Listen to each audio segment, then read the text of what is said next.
ಬನ್ನಿ.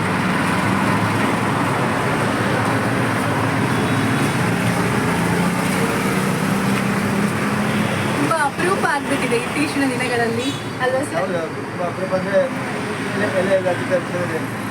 ಕಮ್ಮಿ ಆಗ್ತಾ ಇದೆ. ನಾನು ಕೂಡ ತಗೊಳ್ತಾ ಇದ್ದೀನಿ. ಹಾಯ್, ನಮಸ್ಕಾರ. ನಾನು ಅಜಯ್ ನಾಯಣ. ಇವತ್ತು ಎಲ್ಲಿ ಬಂದಿದ್ದೀನಿ ಅಂತ ಹೇಳಿದ್ರೆ, ಕಾರ್ ಸ್ಟ್ರೀಟಲ್ಲಿರುವಂತಹ ವೆಂಕಟರಮಣ ದೇವಸ್ಥಾನದ ಹತ್ತಿರ ಇರುವಂತಹ ಒಂದು ಮೂಡೆ ಎಲೆ ನಿಮಗೆ ಸಿಗುವಂತಹ ಒಂದು ಪ್ಲೇಸ್ಗೆ ಬಂದಿದ್ದೀನಿ. ನೋಡಿ, ನಮ್ಮ ಜೊತೆ ಇದ್ದಾರೆ. ನಿಮ್ಮ ಹೆಸರು ಸರ್? ನಿತ್ಯಾನಂದ ಅವರು ಕಳೆದ 30 ವರ್ಷಗಳಿಂದ ಮೂಡೆ ಎಲೆಯನ್ನು ಮಾಡಿಕೊಡ್ತಾ ಇದ್ದಾರೆ. ನಮ್ಮ ಮಂಗಳೂರಲ್ಲಿ ಬಹಳಷ್ಟು ಜನರಿಗೆ ಆಲ್ರೆಡಿ ಗೊತ್ತಿರ್ಬೋದು ಅಂತ ಅಂದ್ಕೊಂಡಿದ್ದೀನಿ.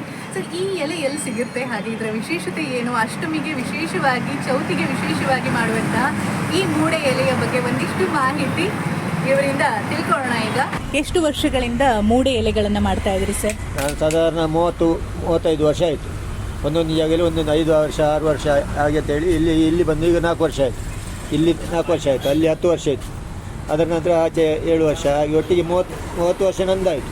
ಮತ್ತು ನಮ್ಮದು ಅದು ಹೇಳಿದ್ದು ಹೆಂಡ್ತಿದ್ದು ತಂದೆ ಅವರು ಬರ್ತಿದ್ರು. ಅವರು 35 ವರ್ಷ ಟೈಮ್ ಆಯ್ತು. 35 ವರ್ಷ ತನಕ ವ್ಯಾಪಾರದ ಇದು ನಡೀತಾ ಉಂಟು. ಅಂದರೆ ನಮಗೆ ಇದರಿಂದ ದಿವಸ ಒಳ್ಳೆ ಹೋಗ್ತದೆ. ಹಾಗಾಗಿ ಬೇರೆ ಯಾವುದು ಮಾಡಬೇಕಂತ ಹೇಳಿಲ್ಲ, ಹಾಗೆ ಮಾಡಿ. ಆದರೆ ಇನ್ನೂ ಮಾತ್ರ ಸ್ವಲ್ಪ ಕಷ್ಟ ಉಂಟು. ಇನ್ನು ಎಲೆ ಸಿಕ್ಕುವುದೆಲ್ಲ ತುಂಬ ಕಷ್ಟ ಆಗ್ತಾ ಉಂಟು. ಹಾಗೆ ಕಮ್ಮಿ ಆಗಿದೆ. ಎಲೆ ಸಿಕ್ಕಲಿಲ್ಲ ಅಂದರೆ ಮತ್ತೆ ವ್ಯಾಪಾರ ನಿಲ್ಲಿಸಬೇಕು, ಎಂತ ಮಾಡಲಿಕ್ಕೆ ಆಗೋದಿಲ್ಲ. ಏಕೆಂದರೆ ಎಲ್ಲ ಹೋಗ್ತಾ ಉಂಟಲ್ಲ, ಅದು ಜಾಗ ಇದು ಜಾಗ ಅಂತೇಳಿ ಎಲ್ಲ ಹೋಗಿ ಎಲೆ ಆಗೋದೆಲ್ಲ ತುಂಬ ಕಮ್ಮಿ ಆಗಿದೆ. ಮತ್ತು ಕೆಲವರು ತೆಗಿಲಿಕ್ಕೆ ಬಿಡುವುದಿಲ್ಲ. ಅವರಿಗೆ ಮೂಡೆ ಎಲೆ ಸಿಗುತ್ತೆ ಈಗ ಒಂದು ನಮ್ಮ ಬಜ್ಪೆ ಏರ್ಪೋರ್ಟ್ನ ಹತ್ರ ಕರಂಬಾರ ಅಂತೇಳಿ ಉಂಟು, ಅಲ್ಲಿ, ಮತ್ತು ಪರಂಗಿಪೇಟೆ, ಮತ್ತು ಕೆಲವು ಬಜ್ಪೆ ಎಂತ ಪಾದೆ ಅಂತ ಹೇಳ್ತಾರೆ, ಅಲ್ಲಿ ಪಾದಯಾತ್ರೆ ಎಲ್ಲ ಸಿಕ್ತು. ಹೌದು. ಸೊ ಒಂದು ಮೂಡೆ ಎಲೆಗೆ ನೀವು ಎಷ್ಟು ಕೊಟ್ಟು ತರ್ತೀರಾ? ಹಾಗೆ ಮೂಡೆ ಎಲೆಗೆ ಹಣ ಕೊಡಲಿಕ್ಕಿಲ್ಲ. ಆದರೆ ಅದರ ಒಟ್ಟಿಗೆ ಬರುವ ಜನರಿಗೆ 10 ಜನರಿಗೆ ಕೊಂಡು ಹೋಗಿದ್ದರೆ ಅವರಿಗೆ 1200 ಹಾಗೆ ಅವರಿಗೆ ಕೊಟ್ಟು, ಅದನ್ನೆಲ್ಲ ಕೊಟ್ಟು, ಗಾಡಿಗೆಲ್ಲ ಕೊಟ್ಟು ಅದಕ್ಕೆ ಹಣ ಕೊಡಬೇಕು. ಎಲೆ ತರುವುದಕ್ಕೆ ಹಣ ಏನಿಲ್ಲ. ಅವರಿಗೆ ಕರ್ಕೊಂಡು ಹೋದವರಿಗೆ ನಾವು ಹಣ ಕೊಡಬೇಕಲ್ಲ, ಅದೇ ಇದು. ಇದಕ್ಕೆ ಬಳಸುವಂತಹ ಮುಳ್ಳು ಅದು ಏನದು? ಕೆಲವರು ಮುಳ್ಳೇ ಹಾಕ್ತಾರೆ.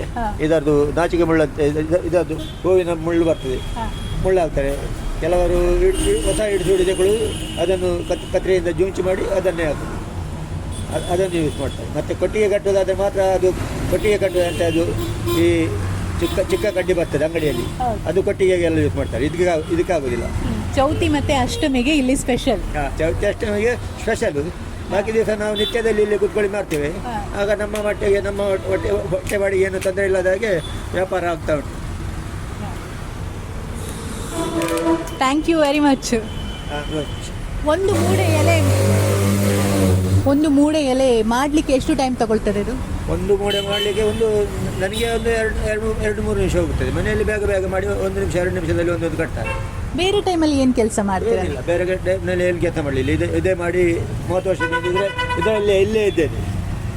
ಹಬ್ಬ ಸೀಸನ್ ಅಲ್ಲದೆ ಬೇರೆ ಸೀಸನ್ ಹೋಟೆಲಿಗೆಲ್ಲ ಹೋಗ್ತದೆ? ಹೋಟೆಲ್ಗೆ ಕ್ಯಾಟ್ರಿಂಗ್ನವರಿಗೆಲ್ಲ ಆರ್ಡರ್ ಬಂದರೆ ಅವರಿಗೆ ಮಾಡಿ ಕೊಡ್ತೇವೆ. ಮತ್ತು ಬೇರೆ ಯಾರಾದರೂ ಬೇಕಂತೇಳಿ ದೂರದಿಂದ ದೇವಸ್ಥಾನದಿಂದ ಎಲ್ಲ ಬರ್ತಾರೆ, 100 ಬೇಕು 200 ಬೇಕಂತೇಳಿ, ಹಾಗೆಲ್ಲ ನಾವು ಮಾಡಿಕೊಡ್ತೇವೆ. ಹಾಗೆ ಖುಷಿ ಆಯಿತು ನಿಮ್ಮ ಜೊತೆ ಮಾತಾಡಿ.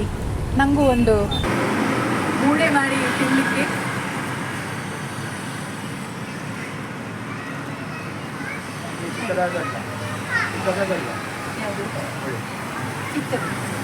ಸರಿ,